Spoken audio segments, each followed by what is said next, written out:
सांगते की मला भूक लागली आहे आणि मला कुणाचा तरी आवाज आई काय होत आहे तुला? काय रे बाबा चल इथून. भूक लागली तुला? कशाला आला तिथं? भूक लागली तुला? मिळणार नाही. अगं आई असं काय करते? तो किती लहान आहे पहा ना. आणि दुपारची वेळ झाली त्याला सुद्धा भूक लागली असेल. हे बघता रे आल्यागिरीला जेवायला वाढायला मी श्रीमंत नाही पण आम्हालाच मिळणं कठीण झालंय कळलं का? बरं माझ्या वाटेचं तरी नाही त्याला झालं तरी मी उपवासची नाही पण त्या बिचाऱ्याला एक वेळेस तरी अन्न दिलं. तुला जेवण हवंय? जेवायचंय तुला? एक सांगते तुला जेवण देईन मी. चालून चालून माझे पाय दुखतायत. रात्री झोपल्यानंतर माझे पाय चेपशील तर मी तुला जेवण देईन. बघ हो म्हणतोय तो करेल तू तुझी सारी काम. बस बाळा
आता काय करायचं?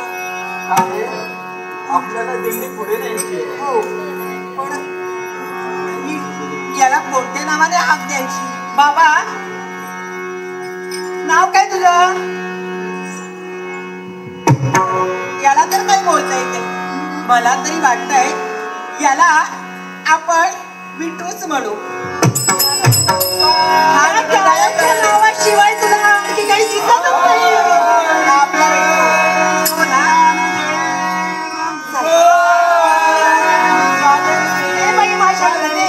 माझ्या दिंडी चालली चालली पंढरीला दिंडी चालली चालली पंढरीला टाळ मृदुंगाच्या नादे महिमा पंढरीचा पाहिला मृदुंगाच्या नादे महिमा पंढरीचा पाहिला दिंडी चालली चालली पंढरीला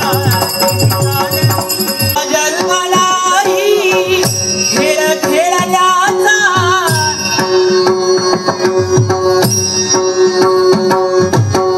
हा जन्मलाही खेळ खेळण्याचा हा जन्मलाही पुन्हा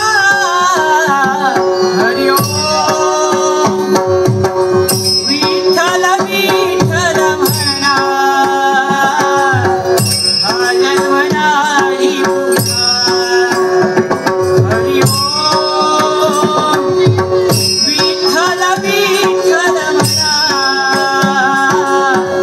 हा जन्मलाही विठ्ठल विठ्ठल म्हणा हा जन्मलाही हा जन्मलाही खेळ खेळण्याचा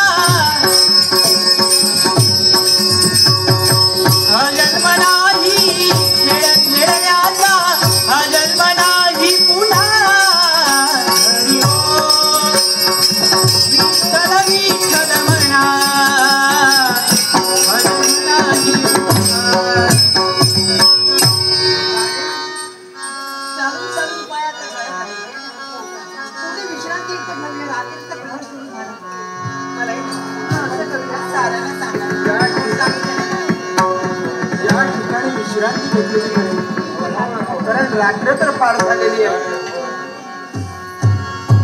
विठ्ठल विठ्ठल विठ्ठल. आता बस थांबवा. हो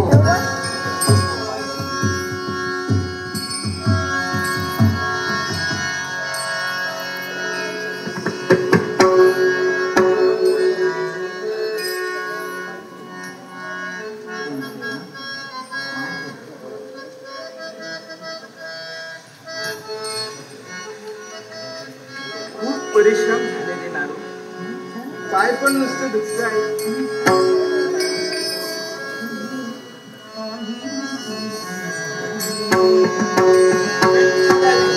किती चांगलं आहे.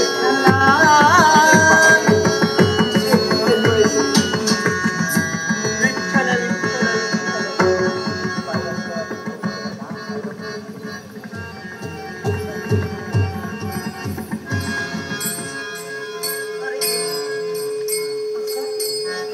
पाय विठू कुठं गेला?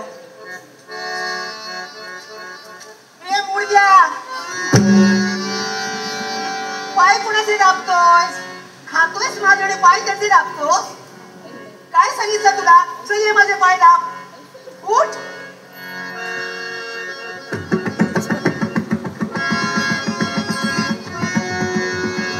खायला माझ्याकडे, पाय दाबायला त्याच्याकडे. दाब माझे पाय.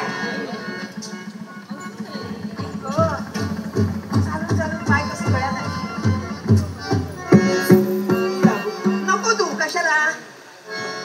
नाही का तुला दाबून ये ना त्याला. इच्छेत पाय.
याच संधीचं सोनं करायला सेनापतींनी दिलेली आज्ञा.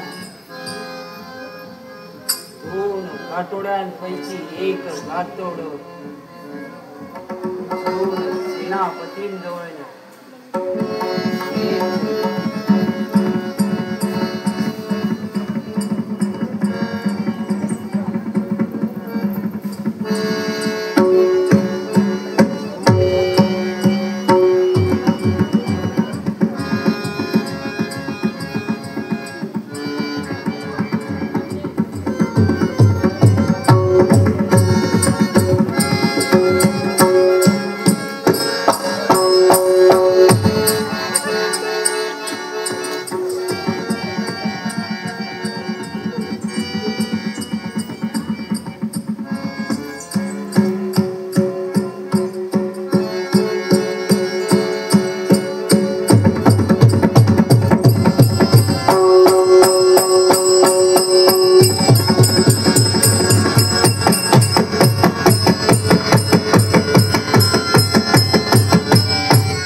कर्तव्यात भंग पडतो.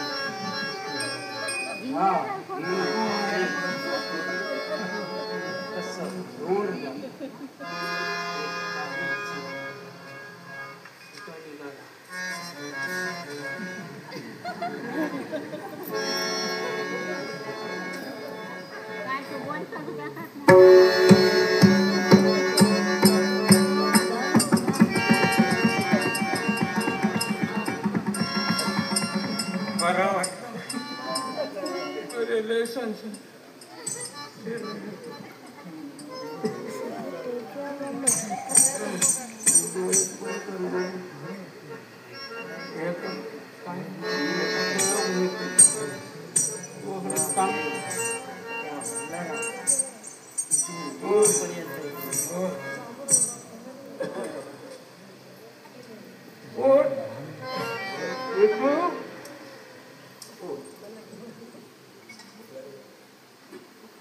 भूक लागली.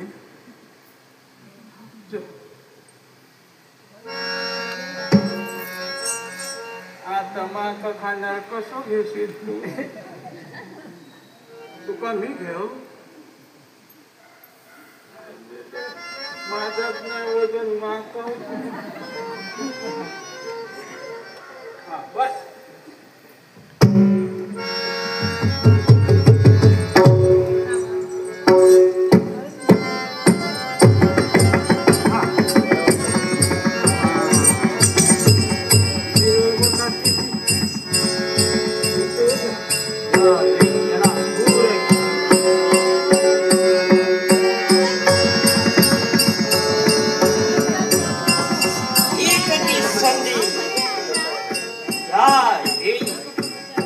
सेनापतीने सांगितलं तसं करावं.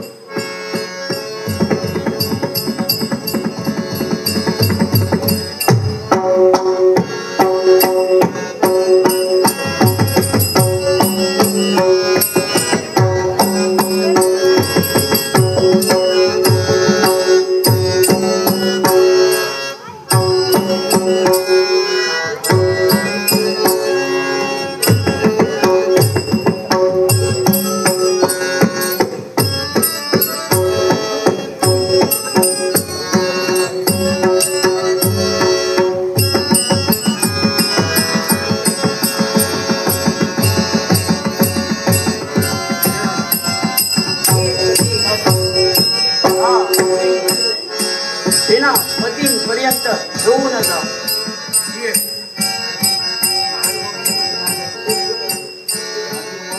काय आता हे बघणे इतका वेळ नाहीये.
आधीच विलंब झाला. चला मग स्नानासाठी निघूया.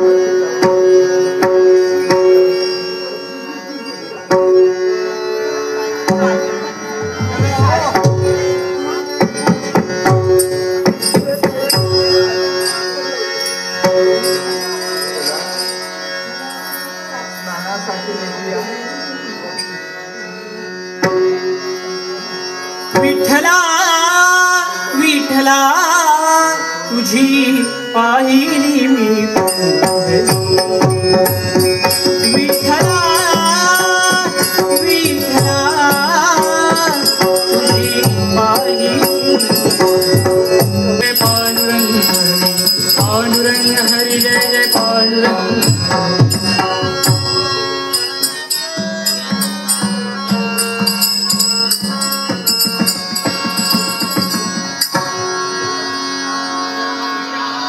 तळुणी जाती पिडा पिडा तळुणी जाती देहाला या लाभे मुक्ती देहाला या लाभे मुक्ती नामरंगी रंगले हो संतांचे माहेर अवघे गरजे पंढरपूर अवघे गरजे पंढरपूर चालला नामाचा चालला नामाचा चालला नामाचा.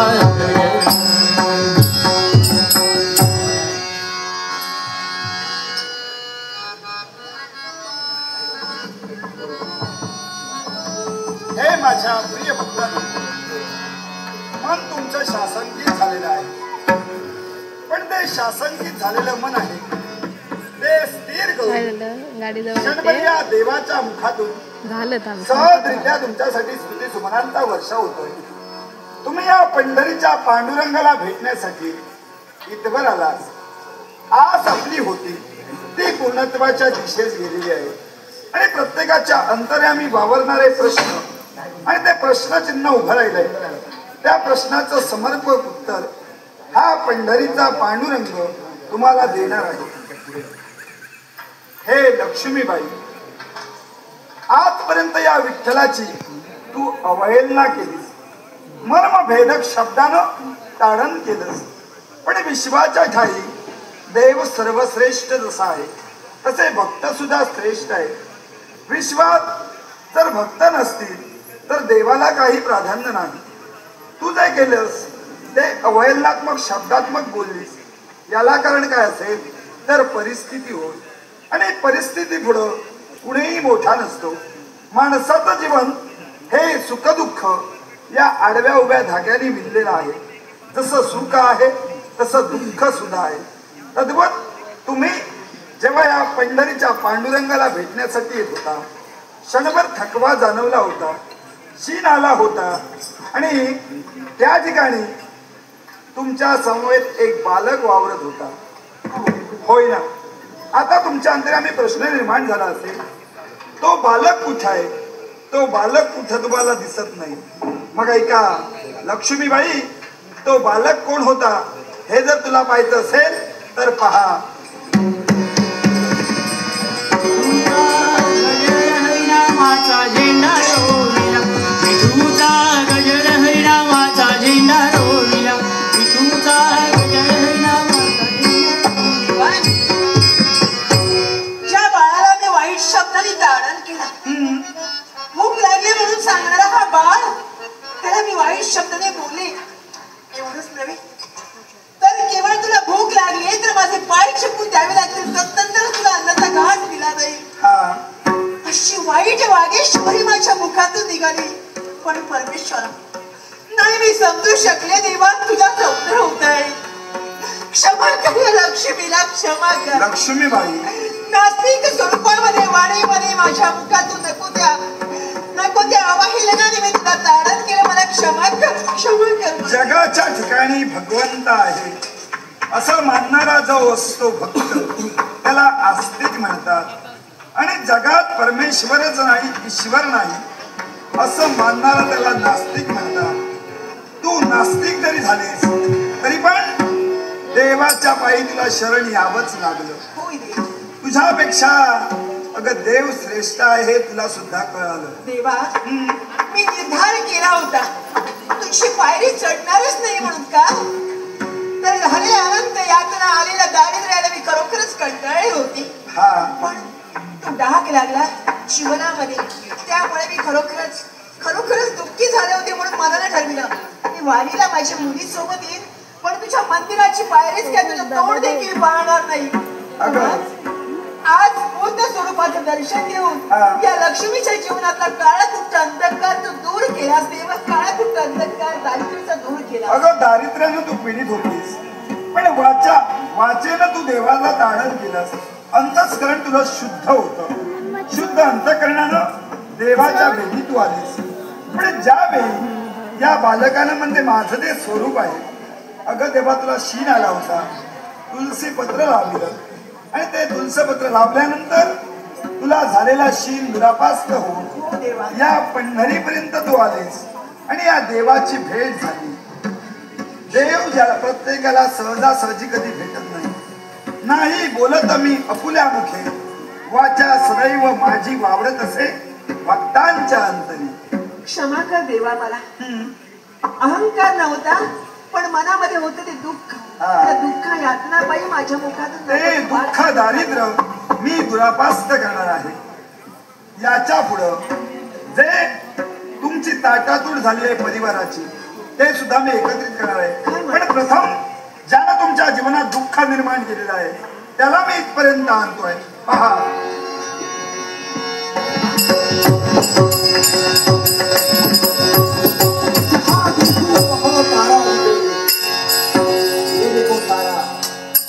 ये देखो तारा, ये तारा, ये भी तारा, वो भी तारा, चारों तरफ मुझे तारा दिख रही है. अरे तिथं जाशील तिथं तुला देवच दिसणार आहे आणि तारा दिसणार आहे. याला कारण हे मृगजळ आहे, ही माया आहे. ती माया ही परमेश्वरानं निर्माण केली आणि तारेवर आलेलं संकट कुणी दूर केलं पाहायचं आहे का? है खुदा, बता ये क्या चमत्कार है. पहा, तुझ्या उघड्या नेत्रानं पहा, ते स्वरूप कुणाचं होतं आणि तो कोण होता या क्षणी तुझ्या समोर येणार आहे. क्या चमत्कार कर रहे हैं. चारों तरफ तारा दिखाई